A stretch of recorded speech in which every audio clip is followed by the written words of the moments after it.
Hello and welcome to Bullish. I'm Alex Wilhelm. Now today we're talking about Bitcoin, that thing you've heard of, that you claim to understand, and that you still do not. Now the current value of all Bitcoin is $3.3 billion, and there are around 120,000 transactions recorded across Bitcoin every day. That's up from around 70,000 a year ago. Now the first great Bitcoin bubble is over. That was early 2013. And then in late 2013, Bitcoin skyrocketed, setting all-time price records. That was then followed by a long, slow, and painful decline. And as Bitcoin's price went down, media interest slowed. And with a lack of media coverage, consumer interest fell as well. So where does that leave Bitcoin today? Well, simply put, it's still a very interesting tech project with a strong developer core and fan base and growing commercial adoption. But on the technical side of Bitcoin, there is a debate right now about block size and how to build Bitcoin moving forward. So is the internal controversy a family affair or something a little bit more serious? To help us understand that and more, we have Sonny Singh of Bitpay. Bitpay is one of the largest Bitcoin shops in the market, working to help companies that aren't savvy on cryptocurrency implement the digital denomination. Sonny Singh heads Bitpay's startup development and is known for his in-depth knowledge of how mainstream brands view and understand Bitcoin. Singh is among the most adept in bringing the old school into the new crypto. Please welcome to the show, Sonny Singh. Sonny. Hey, Alex, good seeing you. Welcome back to TechCrunch. Yep, thanks, man. All right, now, when you walk into one of these meetings, as you call them, with a large potential client, how do you really describe Bitcoin to them? I mean, you don't call it magical internet money. No. What's your pitch of what it is? It's a great question, actually. So, first off, I kind of just refer to Bitcoin sort of as a digital currency. Okay. And we don't go into too much detail behind that, actually. They don't care about the hardcore We facts. never actually talk about the word blockchain. Because I find that when you start talking about blockchain and how it works behind the scenes. So they don't want to hear about side chains and altcoins and all that? They don't even know what that means. A payment manager of a big company, Fortune 500, would have no idea how that means. So first when I say, would you like to accept Bitcoin? Yeah. They normally say, no way, what are you, crazy? This is regulatory risk, this is just fear, and just I don't know all the stuff it. they don't know anything about. They're Right, not tech right. savvy, they're just a payments person. And they're like, why would I want to accept, no way I'm accepting Bitcoin. I say, all right, well, what if I told you, you never have to take possession of Bitcoin, so there's no currency risk. Right. You're going to increase your revenue a couple percentage points maybe. Mm-hmm. There's no chargeback, there's no fraud. Yep. And there's no upfront cost of setting up, and it's cheaper than a credit card. And then what happens next? I mean, Then these large conservative companies, are they more receptive than they were a year ago? Is it the pitch getting easier, I guess? Oh, the pitch is so much easier now. So over a year ago when I first joined, Bitcoin was still kind of on the fringe.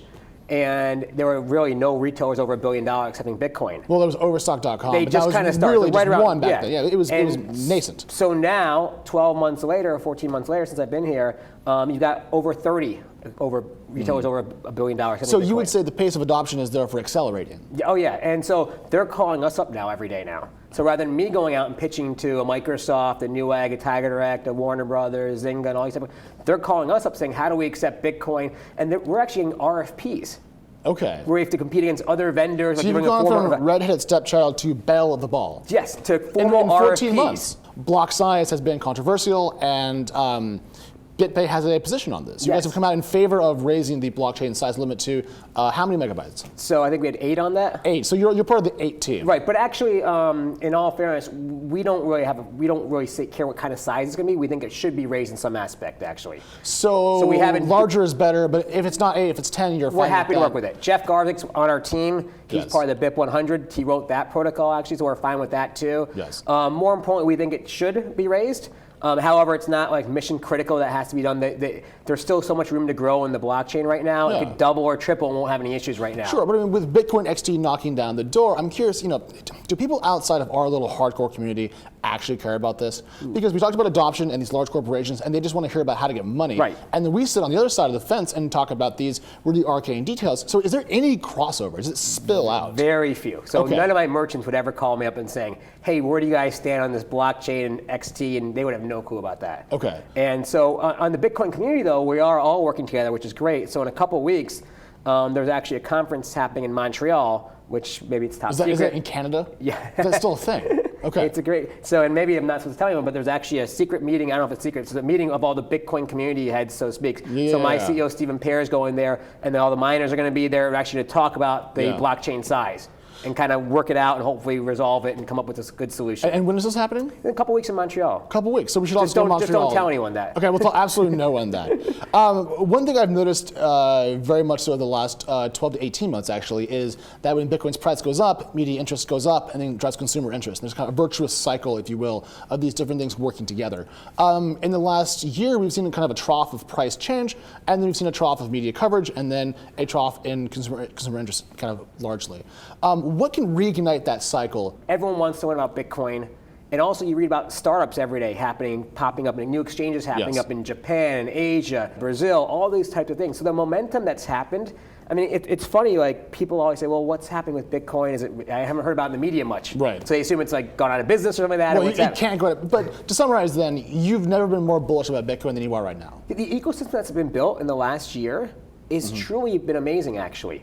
There are, and again, when was the last time a new currency has been made? That was Monopoly money in '53. Exactly. So it's not an easy thing to do. All right, well, we're going to bring you back in 12 months. Ask you the same question again, and if you're wrong, you owe me $100. Done. Or you want me to half a Bitcoin? It depends on what Bitcoin's price is. Thanks, Sonny. Take care. Bullish airs every Wednesday at 10 a.m. Eastern, 7 a.m. Pacific, and you can find it here on TechCrunch.com.